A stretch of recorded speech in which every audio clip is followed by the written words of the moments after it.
Hello everyone. सो आज बात करेंगे मॉक टेस्ट से रिलेटेड। काफ़ी सारे इश्यूज होते हैं ना कि जैसे कि सिलेबस कंप्लीट कर लिया फिर भी मॉक में मार्क्स ही नहीं आ रहे, या फिर किसी पार्टिकुलर सब्जेक्ट में हमारे मार्क्स नहीं आ रहे। फॉर एग्जांपल मैथ्स में मार्क्स नहीं आ रहे जबकि सिलेबस हमारा कंप्लीट है। इंग्लिश में मार्क्स नहीं आ रहे जबकि सिलेबस हमने कंप्लीट कर रखा है, राइट। या फिर ऐसा हो जा रहा है कि सिली मिस्टेक्स बहुत ज़्यादा हो रही हैं, स्पेशली रीजनिंग में। रीजनिंग को हम बहुत मतलब हल्के में ले लेते हैं ना, फिर उसी की वजह से हमें रोना पड़ जाता है। सो जो भी इशूज़ होते हैं मॉक टेस्ट को लेकर के, जहाँ पे भी मतलब हम लैग कर जाते हैं, जहाँ जैसे भी हमारे मार्क्स कम हो रहे होते हैं जिस भी रीजन्स की वजह से, उन सारी चीज़ों को हम डिस्कस करेंगे। और तो सबसे पहले तो स्लाइड्स देख लेते हैं एक बार। और ये कैसे अवॉइड कर सकते हो सिली मिस्टेक्स, और स्पीड और एक्यूरेसी में किस पे पहले फोकस करना चाहिए, क्योंकि अल्टीमेटली जाकर के हमें दोनों ही चाहिए, हमें स्पीड भी चाहिए, हमें एक्यूरेसी भी चाहिए। बट कैसे दोनों को साथ लेके चल सकते हो, सारी बातें हम डिस्कस करेंगे। तो पहले तो स्लाइड्स देख लेते हैं। सबसे पहले सिलेबस कंप्लीट भाई फिर भी लो स्कोर आ रहा है, तो क्या कर सकते हो, क्या रीजंस हो सकते हैं, क्या रीजंस हो सकते हैं कि सिलेबस कंप्लीट करने के बाद भी मार्क्स नहीं आ पा रहे, और कैसे उनको तुम इंप्रूव कर सकते हो, उस पर बात करेंगे। आफ्टरवर्ड्स स्टक हो, अगर तुम मैथ्स में मार्क्स ही नहीं आ रहे, सिलेबस खत्म है, या फिर मॉक के टाइम पे हम क्वेश्चन नहीं कर पा रहे, मॉक के बाद हमसे क्वेश्चन हो जा रहे हैं, तो वो सारी चीज़ें हम बात करेंगे। फिर उसका इंग्लिश में जितना मेरा नॉलेज है, मोस्टली लोगों का ये होता है ना कि जैसे कि ग्रामर वगैरह तो कर लेते हैं, बट क्लोज टेस्ट में प्रॉब्लम आती है, या किसी और टॉपिक में भी प्रॉब्लम आ सकती है। तो कैसे इंप्रूव कर सकते हो, उस पर बात करेंगे। आफ्टरवर्ड सिली मिस्टेक भाई साहब, सिली मिस्टेक वो रोना रुलाती है कि हम कह नहीं सकते कुछ भी। और सच तो ये है कि सिली मिस्टेक हर कोई करता है, हर कोई मतलब हर कोई। और CGL 2023 जो मेंस था मेरा, मैंने उसमें मैं वो आंसर की मतलब अपलोड करूँगी आगे। बहुत सिली मिस्टेक्स की हैं उसमें, कम से कम तो 10 सिली मिस्टेक्स, राइट। और CGL 24 में जितना मतलब GS का हटा दें तो मैथ्स में मेरा एक सिली हुआ था, उसके अलावा सिली मिस्टेक्स नहीं हुई। सिली मिस्टेक्स यार हर किसी से होती हैं, बट कैसे उनको तो मिनिमाइज़ कर सकते हैं, हमें मिनिमाइज़ करना है अपनी मिस्टेक्स को, तभी आपका स्कोर मैक्सिमम आ सकता है, राइट, मैक्सिमाइज़ हो सकता है। और इसके बारे में बात करेंगे स्पीड वर्सेस एक्यूरेसी की, कि हाउ टू इम्प्रूव, कैसे इम्प्रूव कर सकते हैं, बिकॉज स्पीड भी चाहिए आपको, स्पीड भी चाहिए और साथ साथ में एक्यूरेसी भी चाहिए, बिकॉज दोनों ही चाहिए, तभी मतलब बेटर परफॉर्म कर पाओगे। फिर कुछ सम प्रैक्टिकल टिप्स, जैसे कि कंसंट्रेट नहीं कर पा रहे हैं, और मॉक के टाइम पे माइंड ब्लैंक हो जा रहा है, या फिर मॉक के टाइम पे हमारा माइंड पूरी तरीके से उधर मतलब होता ही नहीं। जैसे मेरे साथ तो था ऐसा इशू, मैं एक्सेप्ट करती हूँ इसको। मुझसे मॉक में 1% भी फोकस नहीं होता था। मॉक के टाइम पे मेरे मन में कुछ अलग ही गाथा चलती रहती थी, कुछ भी मतलब कुछ भी, जैसे कि कुछ भी मतलब जैसे कि मैं खाना खाने के टाइम मोटू पतलू देख रही हूँ, तो वो मेरे माइंड में चलता रहता था, या फिर कुछ भी चलता रहता था। मतलब मेरा माइंड कभी भी शांत होकर के पूरा मतलब पूरी तरीके से मॉक को अटेम्प्ट नहीं कर पाता था। इश्यूज़ थे, बट कैसे इंप्रूव किया धीरे धीरे करके कि मतलब फोकस इंप्रूव हुआ मेरा, फोकस लेवल। उनको भी डिस्कस करेंगे। तो बस यही रहने वाला है इस वीडियो में। पसंद हो तो वीडियो को डाउनलोड करके देखो, बिकॉज ऐसे फिर ऐड आएंगे, और ऐड से मतलब मैं तो अभी मोनेटाइजेशन ऑन नहीं किया है, मेरे को तो कुछ मिलना नहीं है, तो इससे अच्छा ऐड मत ही देखो, तुम भी डाउनलोड करके वीडियो देखना ज़्यादा बेटर रहता है। स्टार्ट करते हैं। सिलेबस कंप्लीट पर फिर भी मार्क्स नहीं आ रहे हैं। देखो, समझने की कोशिश करो, सिलेबस कंप्लीट कर लेने से मार्क्स नहीं आने लगते। सिलेबस तुमने कंप्लीट कर लिया, I know that is fine, that is necessary, but that is not enough. Syllabus complete करने के बाद बहुत सारी प्रैक्टिस की ज़रूरत होती है, बहुत सारी प्रैक्टिस, मतलब बहुत सारी प्रैक्टिस।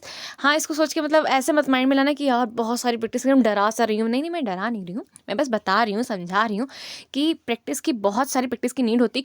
क्यों नीड होती है प्रैक्टिस की? देखो, अभी तुमने सिलेबस तो कर लिया, ठीक है। अभी सिलेबस जब हम कर रहे होते हैं, जैसे कि फॉर एग्जाम्पल मैथ्स का, तो चैप्टर वाइज हमें मतलब टीचर क्वेश्चन कराते हैं, टाइप वाइज क्वेश्चन कराते हैं, बट हम जब मैथ्स का जब सेक्शन सॉल्व कर रहे होते हैं पेपर में, तो सब मिक्स्ड फॉर्म में होता है, राइट।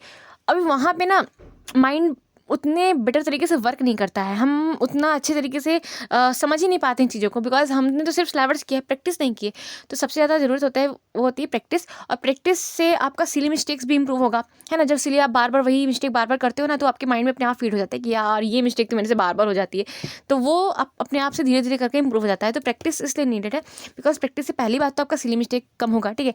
प्रैक्टिस से क्या होगा, आपकी स्पीड आएगी, तो आपको टाइम का इशू नहीं होगा। जैसे कि मॉक में तुम्हारे मार्क्स कम आ रहे हैं, तो हो सकता है इसके पीछे रीज़न हो मार्क्स के कम आने के पीछे रीज़न हो टाइम कम पड़ जाना, है ना, कि टाइम ही नहीं बचा लास्ट में, फिर जल्दी जल्दी में हम करने की कोशिश कर रहे हैं क्वेश्चंस को, फिर हो नहीं रहे हैं, तो वो चीज़ें होती हैं। तो स्पीड आपकी जो है वो भी आपका प्रैक्टिस से ही आएगी। तो प्रैक्टिस से आपका स्पीड भी आएगा और प्रैक्टिस से ही आपका एक्यूरेसी भी इंप्रूव होगा, क्योंकि सिली मिस्टेक जब आप अवॉइड कर लोगे तो आपका एक्यूरेसी भी आ जाएगा, राइट। इसलिए सबसे ज़्यादा ज़रूरी होता है सिलेबस करने के बाद वो है प्रैक्टिस। और मतलब ऐसा नहीं कि सिर्फ मैथ्स में, रीजनिंग में जैसे कि हमें 20 मिनट लग रहे हैं स्टार्टिंग में, प्रैक्टिस करते रहोगे तो 20 मिनट जो है वो 15 मिनट हो जाएगा, फिर वो 15 मिनट 10 मिनट भी हो जाएगा, है ना। तो प्रैक्टिस रीजनिंग के लिए भी बहुत नीडेड होती है। और रीजनिंग को फॉर ग्रांटेड लोगे तो पहली बात तो टाइम आपका ज़्यादा खा जाएगी रीजनिंग, ठीक है। और फिर सिली मिस्टेक्स भी होंगी, बिकॉज सिली मिस्टेक्स को ख़त्म करने का एक ही मात्र उपाय है, वो है प्रैक्टिस, ठीक है। तो अगर सिलेबस कर लिया है फिर भी मार्क्स तुम्हारे कम आ रहे हैं, फिर भी मार्क्स कम, मतलब वो उस लेवल पे नहीं जा रहे जैसा तुमको लगता है, तो उसके लिए प्रैक्टिस करो, प्रैक्टिस करो, प्रैक्टिस करो। अगर कोई पार्टिकुलर तुम्हारा चैप्टर वीक है ना, वो भी तुम्हें प्रैक्टिस से ही पता चलेगा, है ना। तुम जैसे कि मैथ्स का एक सेक्शनल तुमने लगाया 25 क्वेश्चन का, और तुम्हारा कोई क्वेश्चन गलत हुआ तो तुम्हें पता चल जाएगा कि हाँ भाई इस टाइप का जो क्वेश्चन होता है वो मेरे से गलत होता है, या ये चैप्टर का क्वेश्चन मैं गलत कर लेती हूँ। तो उस चैप्टर को जाकर के तुम कंप्लीट कर लो, फिर से उस चैप्टर को थोड़ा सा प्रैक्टिस कर लो, या तुमने नोट्स बनाया है तो नोट्स से अपने उस चैप्टर को रिवाइज कर लो, ठीक है। तो प्रैक्टिस ही मैं बहुत बार कह चुकी हूँ, प्रैक्टिस प्रैक्टिस प्रैक्टिस, तो सबसे ज़्यादा ज़रूरी है प्रैक्टिस। तो प्रैक्टिस करिए आप ज़्यादा से ज़्यादा एन नंबर ऑफ क्वेश्चंस को मैथ्स में, रीजनिंग में, ठीक है। और इंग्लिश में भी प्रैक्टिस ही चाहिए, जैसे क्लोज टेस्ट होता है या फिर ग्रामर है, वोकैब है, तो यार वीडियो से तो हम कर लेते हैं, वो अलग चीज़ होता है, मतलब हम ग्रामर का वो मतलब रूल्स वगैरह पढ़ते जा रहे हैं, बट वो इनफ नहीं होता। जब तक आप उसको इम्प्लीमेंट करना नहीं सीखोगे तब तक कुछ नहीं होने वाला। तो ज़रूरत है कि ग्रामर के जो क्वेश्चंस हैं उनको भी प्रैक्टिस करो, जैसे कि टेस्ट रैंकिंग ऐप के बारे में मैंने बताया था, फ्री में अवेलेबल है वहाँ पे। तो वहाँ से आप प्रैक्टिस करते रहो, बस धीरे धीरे करके ऐसे ही इंप्रूव हो जाएगा। सिलेबस करने के बाद में प्रीवियस ईयर जो मॉक्स दे रखे हैं, प्रीवियस ईयर जो सेक्शनल्स दे रखे हैं, उनको आप अच्छे से प्रैक्टिस करिए। काफ़ी सारे मतलब क्वेश्चंस दे रखे हैं। अब और एक बात और मैं बताना चाहूँगी कि प्रैक्टिस खुद से टाइमर के साथ करना, ये नहीं कि बस हाँ वीडियो सर ने अपलोड कर दिया 12-13 घंटे का, सारे 2019 की PYQ, सारे 2020 की PYQ हम देखे जा रहे। मैं अपने एक्सपीरियंस से बता रही हूँ कि ये चीज़ उतना हेल्प नहीं करते हैं वीडियो से, जितना आपका खुद से वो आप खुद का जो वो टाइमर के साथ में प्रैक्टिस करते हो ना, वो हेल्प करता है। तो बेटर रहेगा, या फिर टेक्स्ट बुक पे अगर आपके पास है तो वहाँ से आप कर सकते हो, या फिर RBE पे फ्री में भी अवेलेबल है, ठीक है, वहाँ से कर सकते हो। Plus previous year paper free में अवेलेबल है टेस्ट रैंकिंग ऐप पे, वहाँ से कर सकते हो, ठीक है। तो सिलेबस हो गया है, बट सिलेबस कंप्लीट कर लेने से सब कुछ नहीं होता। अब जरूरत है आपको प्रैक्टिस की, तो आप बेटर तरीके से प्रैक्टिस करिए। एंड बिलीव मी धीरे धीरे करके स्कोर इंप्रूव हो जाएगा। And I am not someone कि जिसका डायरेक्टली 150 मार्क्स आया हो, नहीं। मेरा स्टार्टिंग तो मतलब 1 साल हो गया था, उसके बाद मतलब उसके बाद मेरा 100 मार्क्स आया था।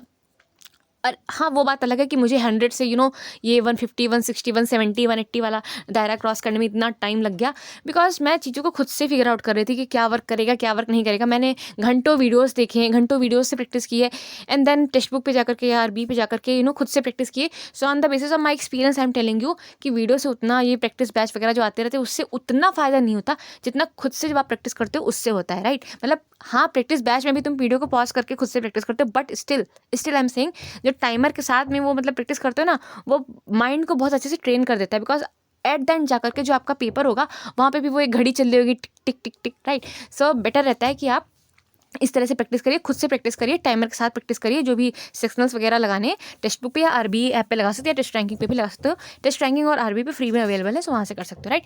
सो समराइज कर दो, अगर मैं सिलेबस कंप्लीट है फिर भी तुम्हारा अगर लो स्कोर आ रहा है तो मेक श्योर कि तुम अच्छे से प्रैक्टिस करो, ठीक है। मैथ्स को भी प्रैक्टिस करो, सेक्शनल्स लगाओ उसके, या फुल भी लगा सकते हो, या और रीजनिंग का भी, इंग्लिश का भी, ठीक है। इन तीनों को जब आप अच्छे से प्रैक्टिस करोगे तो धीरे धीरे क्या होगा, आपकी सीरीज इंप्रूव हो जाएंगी, जिससे आपका मार्क्स अपने आप बढ़ जाएगा, ठीक है। आपको आपके वीक एरियाज पता चल जाएंगे, जिससे आप जब वीक एरियाज पता चल गए तो वर्क कर लोगे उन पे, तो फिर वहाँ से भी मार्क्स आपके बढ़ जाने हैं, राइट। और स्पीड भी अच्छी खासी आ जाएगी, एंड या एक्यूरेसी, जब सिली मिस्टेक कम होंगी तो एक्यूरेसी भी आ ही जाएगी, राइट। सो बहुत सिंपल सा है, बस इतना ही है।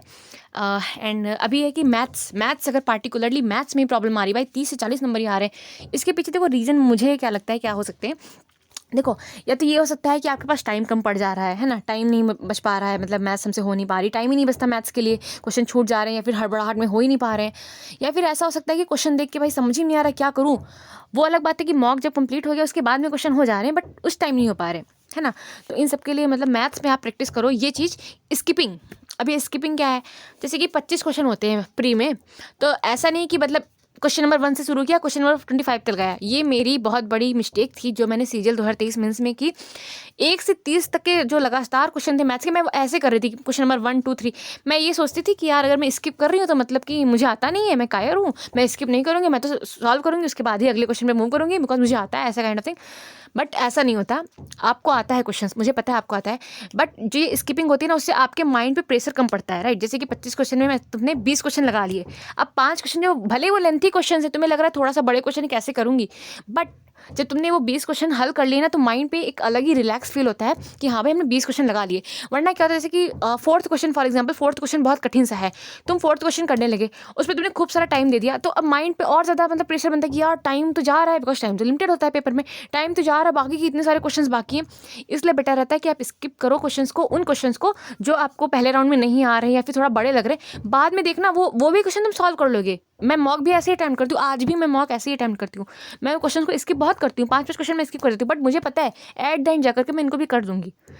तो ये होता है स्किपिंग जो है ना, इसको यार मतलब इसको अच्छे से प्रैक्टिस करो, मॉक में अप्लाई करो स्किप करना, एंड तो फिर मतलब अपने आप ही तुम्हारा मतलब ये हो जाएगा।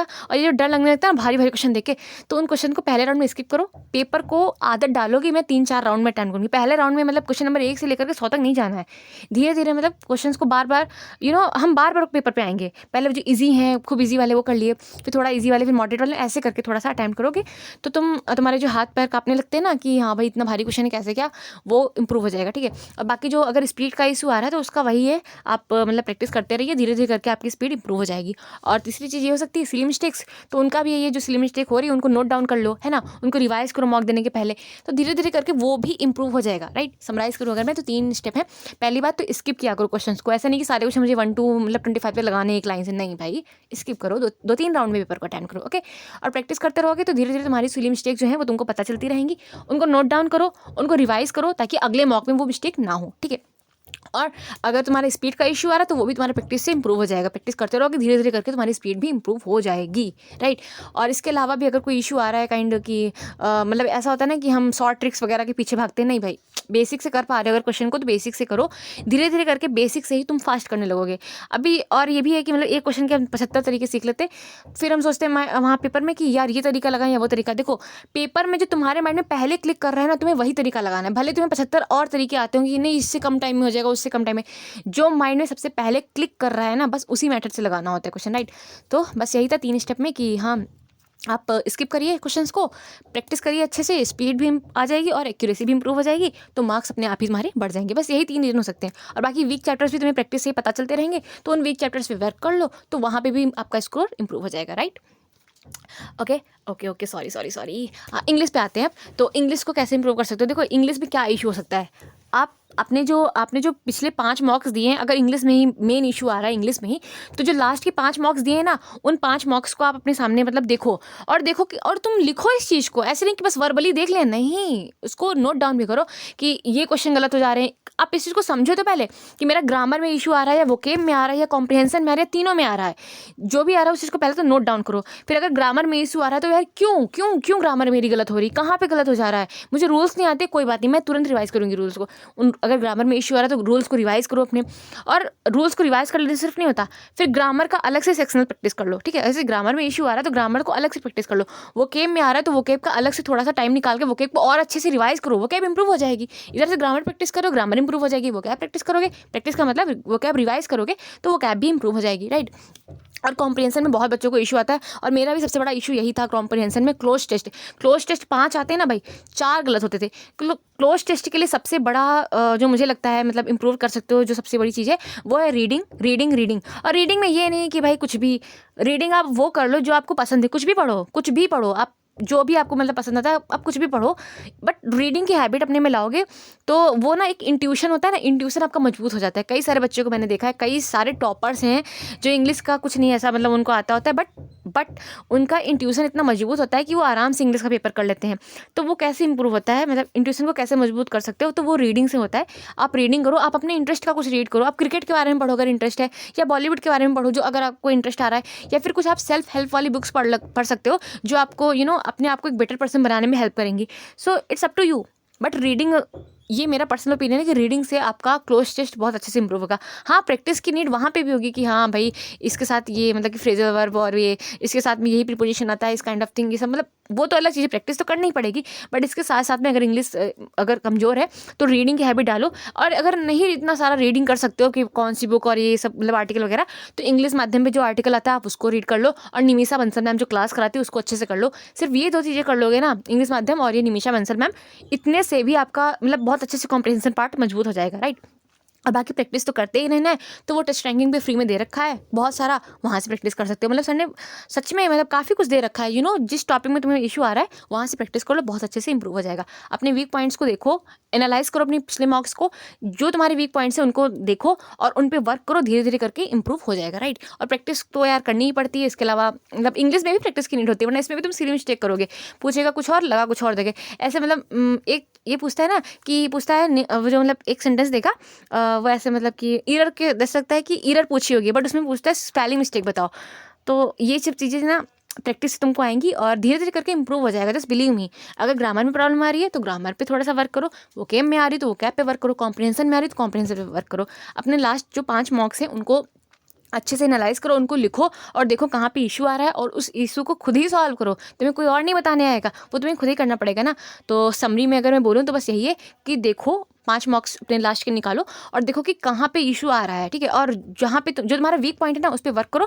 ग्रामर तो ग्रामर पे वर्क कर लो, वोकैब तो वोकैब पे वर्क कर लो, कॉम्प्रिहेंशन तो कॉम्प्रिहेंशन पे, है ना, रीडिंग वगैरह पे। और प्रैक्टिस भी, और प्रैक्टिस के लिए क्लोज टेस्ट अगर तुम्हें प्रैक्टिस करनी है तो टेस्ट रैंकिंग ऐप पे काफ़ी कुछ दे रखा है। इसके अलावा नए नए से एकदम नहीं हो रहा तो रानी मैम ने करा रखा 12 घंटे का मतलब वीडियो मैराथन करके उन्होंने अपलोड कर रखा, वहाँ से कर सकते हो। तुम बहुत कुछ सीखोगे कि हाँ भाई इसके साथ ये आता है, उसके साथ ये आता है, काफ़ी कुछ सीख जाओगे, राइट। सो बस यही है। और बाकी वक्त तो लगेगा थोड़ा सा, बट धीरे धीरे करके इंप्रूव हो जाएगा, बिलीव मी हो जाएगा इंप्रूव। फिर बात करते हैं how to avoid silly mistake. तो इसके लिए मैं ये कहूँगी कि क्वेश्चन को यार होता है बहुत होता है, बट ये है कि मतलब थोड़ा सा कंसंट्रेशन के साथ में क्वेश्चन को पढ़ो, और ये जरूर देख लो यार कि पूछा क्या है मुझसे। और मतलब मैं एक चीज़ और मैं जो पर्सनली फॉलो करती हूँ वो ऐसा, मतलब कि जैसे कोई क्वेश्चन होता है तो मैं कॉपी पे ABCD लिख लेती हूँ, है ना। जैसे कि रीजनिंग के क्वेश्चन में स्पेशली, तो जैसे फिगर वाला क्वेश्चन है तो मैं कॉपी पे ABCD लिख लूँगी। फिर जैसे कि डी ऑप्शन नहीं है तो डी ऑप्शन कट कर दिया, C कट कर दिया, A कट कर दिया, तो मेरा अपने आप आंसर आ जाता है कि B आंसर होगा, राइट। तो ये चीज़ मुझे पर्सनली बहुत हेल्प करती है, और मतलब ये सच में हेल्प करती है। वरना ऐसा होता है कि हमने एक ऑप्शन ए एलिमिनेट कर दिया था, सी एलिमिनेट कर दिया था माइंड में, फिर हम कंफ्यूज हो गए क्योंकि हमने कॉपी पे नहीं किया। तो ये चीज़ आप कर सकते हो ऐसे रीजनिंग वाले क्वेश्चंस में।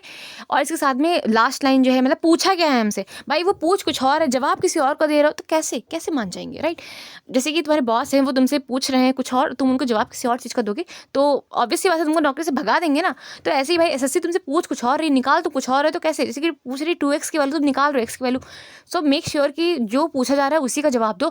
इसके लिए अच्छे से रीडिंग करो, जो क्वेश्चन है भाई आराम से थोड़ा सा रिलैक्स होकर पढ़ो, और ये देखो कि भाई मुझे निकालना क्या है, ये चीज़ को अलग से लिख लो, कॉपी पे ही लिख लो कि हाँ मुझे ये फाइंड आउट करना है, ठीक है। और फिर उसके बाद में सॉल्व करोगे तो अब ये चीज़ें धीरे धीरे प्रैक्टिस से ही आएंगी, है ना। प्रैक्टिस करते रहोगे तो ये चीज़ तुम्हारी आदत में आ जाएगी कि हाँ पे मुझे क्वेश्चन अच्छे से पढ़ना है। प्लस इंग्लिश की मैं अगर बताऊँ तो देखो मेंस में ना इंग्लिश में बहुत टाइम रहता है, तो उसमें तुम कोशिश करो कि इंस्ट्रक्शन भी पढ़ लिया करो, है ना। इंस्ट्रक्शन पढ़ने चाहिए, बट हाँ भाई सेक्शन 1 में इतना वो नहीं होता है टाइम, बट हाँ पढ़ो वहाँ पे भी मतलब सरसरी तौर पे। बट इंग्लिश में तो भाई बहुत अच्छे से एक एक इंस्ट्रक्शन पढ़ो एकदम लाइन टू लाइन, और अच्छे से सॉल्व करो। और बाकी एक चीज़ और मैं बोलूँगी कि जब तुम प्रैक्टिस करते रहोगे ना तो तुम्हारी स्पीड अच्छे से इंप्रूव हो जाएगी, और एक बार स्पीड इंप्रूव हो गई ना तो तुम्हारे पास टाइम रहेगा कि तुम हर एक क्वेश्चन को अच्छे से पढ़ सको, है ना। क्योंकि तुम्हें पता है कि हाँ भाई स्पीड तो ठीक ठाक सी है, हम क्वेश्चन को अच्छे से पढ़ सकते हैं।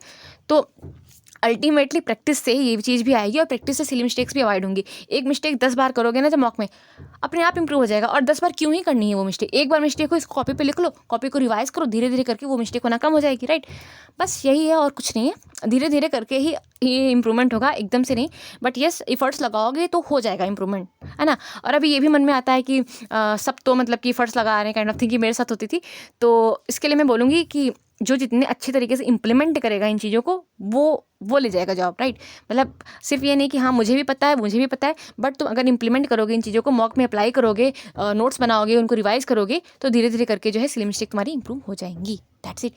समराइज़ कर दूँ अगर मैं सिली मिस्टेक वाली चीज़ को, तो प्रैक्टिस करो अच्छे से, जो गलतियाँ हो रही है उनको नोट डाउन करो, और जब पेपर अटैम्प्ट कर रहे हो तो हर एक चीज़ को अच्छे से पढ़ो, इंस्ट्रक्शंस को अच्छे से पढ़ो, हमसे क्या पूछा जा रहा है उस चीज़ पे फोकस करो। ये नहीं कि मतलब कुछ भी निकाल के कुछ भी लगा दिया, वो चीज़ होती स्टार्टिंग में मेरे साथ तो होती थी, बट धीरे धीरे करके इम्प्रूव हो जाता है। ओके। स्पीड वर्सेस एक्यूरेसी कैसे इंप्रूव कर सकते हो? तो स्पीड का भी और एक्यूरेसी का दोनों का भी एक ही इलाज है, वो है प्रैक्टिस करना, खुद से प्रैक्टिस करना, वीडियो से नहीं खुद से। और वहीं से आपकी स्पीड भी इंप्रूव होगी और वहीं से आपकी एक्यूरेसी भी इंप्रूव हो जाएगी। अल्टीमेटली करना सब खुद ही है, इधर उधर स्ट्रेटजी स्ट्रेटजी मत देखते फिरो। जो भी टाइम है उसको प्रैक्टिस में लगाओ, इंप्रूव हो जाएगा। एक ही मंत्र है, बस एक ही मंत्र है। और और और और ये कि मतलब वीडियोस के पीछे कम भागो। अगर मतलब स्टार्टिंग में ज़्यादा इशू आ रहा है, नहीं हो पा रहा है, तो ही वीडियोस देखो, वरना वीडियो से ज़्यादा अच्छा रहता है खुद से प्रैक्टिस करना। हाँ, बाकी मतलब ये भी होता है ना, बोर हो जाते हैं सेक्शन लगाते लगाते, अकेलापन काइंड ऑफ थिंग। टीचर के साथ में पढ़ते हैं, थोड़ा सा इंटरेक्शन रहता है, तो वीडियो के लिए भी थोड़ा सा टाइम निकाल लो, बट ज़्यादा फोकस तुम खुद से सेल्फ प्रैक्टिस पे करो। सीखना है, अगर कुछ कुछ तुम्हें इशू आ रहे हैं कुछ भी, तो वीडियो भी देखने हैं, ऐसा नहीं है, बट ज़्यादा से ज़्यादा जो है खुद से मतलब कि ट्राई करना है, राइट।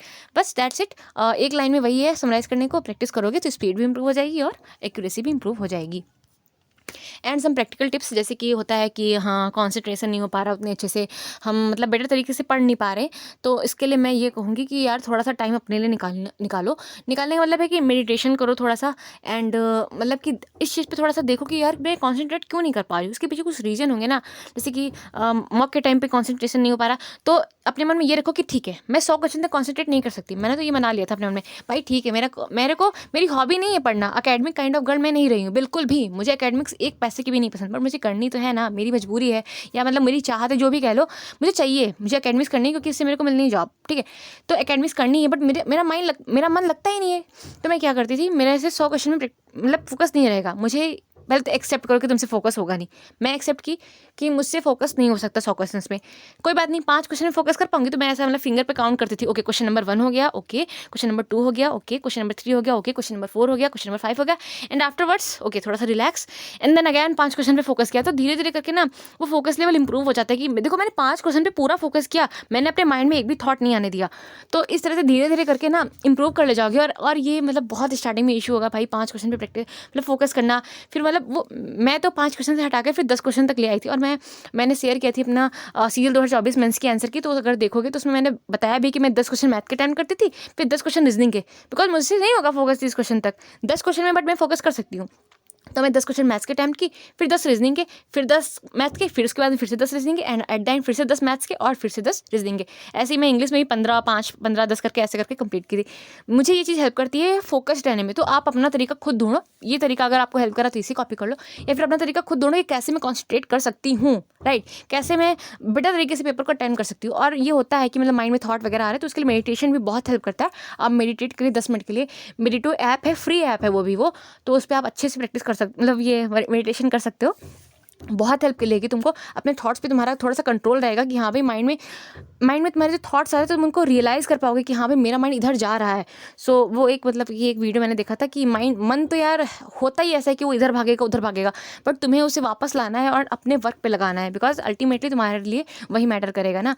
तो इसके लिए समराइज़ करो अगर मैं, तो धीरे धीरे करके फोकस इंप्रूव होता है। तो पहले ट्राई करो कि एक क्वेश्चन का मैं पूरे मन से सॉल्व कर सकूँ, 5 क्वेश्चन में पूरे मन से सॉल्व कर सकूँ। फिर थोड़ा सा ठीक है रिलैक्स किया, फिर 5 क्वेश्चन पे मतलब फोकस एकदम फोकस के साथ में अटैम्प्ट किया। ऐसे करके थोड़ा थोड़ा करके इंप्रूव कर सकते हो। प्लस मेडिटेशन करो एंड थोड़ा सा मतलब स्ट्रेचिंग वगैरह से भी माइंड रिलैक्स रहता है, तो ये सब चीज़ें ट्राई कर सकते हो। प्लस साथ में हेल्दी फूड लो। मैं देखती थी जब लाइब्रेरी जाती थी, तो ऐसा था मैं देखती थी कि कोई चाउमीन और मतलब वो क्या क्या बकवास चीज़ें होती है, मैं तो नहीं खाती। तो मतलब खाती हूँ समोसा ज़्यादातर, बट कहने का ये कि जो फास्ट फूड है इसको अवॉइड करो, बिकॉज फूड का बहुत इफेक्ट पड़ता है। मतलब एनर्जी लेवल भी आपके अंदर वैसे ही होता है, प्लस माइंड भी उसी हिसाब से वर्क करता है। फ्रेश फ्रूट्स खाओ। मेरे को सच बताओ तो मेरे को घर से पैसे सिर्फ जूस पीने के लिए मिलते थे, मतलब बाकी चीज़ें का वो था कि बाकी चीज़ मत खाओ फालतू का, मतलब डेली का भी मतलब यही था। मतलब वो चीज़ें खाओ जो तुम्हें हेल्प करें, वो चीज़ें खाओ जो तुम्हें मतलब पेपर हो जाए उसके बाद खा लेना ना। पेपर के बाद तो मैं भी मतलब जो जी आया थोड़ा बहुत खा ली, फिर वही मतलब आदत बन जाती। तो अच्छा फूड खाओ, मतलब वो फूड खाओ जो तुम्हारे लिए, जो तुम्हारे ब्रेन के लिए हेल्पफुल। अब कुछ लोग बोलते हैं नहीं इतना पैसा नहीं, ये नहीं खा सकते वो नहीं खा सकते, कहने का बट ये है कि ना यार फालतू का चीज़ें खाने से अच्छा है कि तुम ना खाओ, है ना। जैसे कि रोल्स खा लिए, या मतलब क्या क्या आता है, मोमोज आता है, क्या क्या होता है, चाट पकौड़ा जो भी, वो अवॉइड करके वो पैसे का अपना जो है फ्रूट्स वगैरह या फ्रूट्स का मतलब जूस वगैरह पी लिया, तो उससे ना एक फ्रेशनेस महसूस होती है। आप कभी मतलब इस चीज़ को ट्राई करो। आप वो जो ये होता है ना कि सात्विक फूड तामसिक फूड, और वो राजसिक सॉरी सात्विक होता है, राजसिक होता है, तामसिक होता है, बट फूड का भी इफेक्ट बहुत पड़ता है तुम्हारे कॉन्सेंट्रेशन लेवल पे। ठीक है तुम्हें बहुत पसंद है तामसिक काइंड ऑफ फूड खाना, बट पेपर तक तो ना ही खाओ, उसके बाद खा लेना, कोई बात नहीं, है ना। And that's it. I hope कि कुछ हेल्प मिली होगी। और अगर कुछ मतलब डाउट्स वगैरह अगर कुछ रह गया हो तो कमेंट सेक्शन में बता सकते हो। आई विल ट्राई टू कि हाँ भाई उसमें भी कुछ हेल्प कर सकूँ। बाकी समरी यही है कि अच्छे से प्रैक्टिस करिए, बिकॉज प्रैक्टिस से ही सब कुछ इंप्रूव होना है, और प्रैक्टिस से ही आपको अपने वीक पॉइंट्स पता चलेंगे। वीक पॉइंट्स से वर्क करोगे तो वहाँ से भी स्कोर इंप्रूव हो जाएगा बस। और बाकी अपना ओवरऑल वेलबींग का भी ख्याल रखो, सिर्फ पढ़ने से नहीं होता। सोने का रूटीन और मतलब उठने का रूटीन थोड़ा सा फिक्स रखो तो ज़्यादा अच्छा रहता है। प्लस एक बात और कि मॉक टेस्ट दे किस टाइम, तो देखो अगर 24 घंटे फ्री हो तो सबसे बेस्ट रहता है कि 9 बजे मॉक दो, बिकॉज हमारा मेंस का टाइम तो फिक्स है। प्री कब होगा पता नहीं, बट मेंस का टाइम फिक्स है, 9 बजे मॉक दो। 9 बजे से 11:15 तक बैठने की कोशिश करो, वो बहुत हेल्प करता है। मैंने जो जितने भी मेंस के मॉक दिए 2024 के लिए, मैंने अगर मतलब कि मैंने कितने मॉक दिए मुझे नहीं पता, मुझे याद भी नहीं है। अप्रॉक्स 100+ तो गए, 130 140 कुछ थे 24 के लिए। तो मोस्टली मॉक्स मतलब जितने मैंने मॉक दिए उसमें से 95% मॉक मैंने 9 बजे दिए। वो बहुत सही रहता है, मतलब उसी टाइम आपको रियल एग्जाम में भी देना है, तो अगर 24 घंटे फ्री हो तो इसी टाइम मॉक दे लो, या फिर उस टाइम थोड़ा बिजी हो तो फिर तुम्हें अपने हिसाब से मैनेज करना पड़ेगा। प्लस पेपर जब आने लगे, जैसे प्री है तो पता चल जाता है ना कि थर्ड शिफ्ट में पेपर है, सेकंड शिफ्ट में पेपर है, फर्स्ट शिफ्ट में पेपर है। तो जिस शिफ्ट में पेपर है उस शिफ्ट उसी टाइम पे, 4 बजे मेरा पेपर था प्री के टाइम पे, तो मैं 4 बजे के टाइम पे फिर मॉक देने लगी थी। एक हफ्ता पहले से मुझे पता चला 4 बजे के टाइम है, तो मैं 4 बजे के टाइम पे मॉक देने लगी थी। उससे क्या होता है, मतलब वो एक होता है ना, क्या बोलते हैं उसको, कुछ बोलते हैं, कुछ क्लॉक कुछ बोलते हैं, ध्यान नहीं आ रहा मेरे को, रिकार्डियन, यार मेरे को पता नहीं, कोई रिकार्डियन याद आता है, उसको कुछ बोलते हैं, मैं भूल जाती हूँ उस वर्ड को। वो जो भी होता है वो बट हेल्प करता है। वो मतलब होता नहीं, हैबिट बन जाती है कि हाँ भाई इसी टाइम पे हम डेली का मॉक दे रहे हैं, तो माइंड बेटर तरीके से वर्क करता है। अब यार इस टाइम पे तुम्हारा पेपर है 4 बजे, उस टाइम पे डेली का तुम मूवी देख रहे हो, और उसी टाइम पे तुम मॉक दे रहे हो, तो खुद ही सोचो ना, जो मॉक दे रहे हो वो ज़्यादा हेल्प करेगा ना। सो अच्छा रहता है कि अगर आपसे हो पा रहा है तो आप उसी टाइम पे मॉक दीजिए जिस टाइम पे आपका पेपर होने वाला है, राइट। एंड आई थिंक मैंने सारी चीज़ें कवर की, और that's it for today. And अगर कुछ भी डाउट वगैरह हो तो या let me know in the comment section. Thank you so much for watching.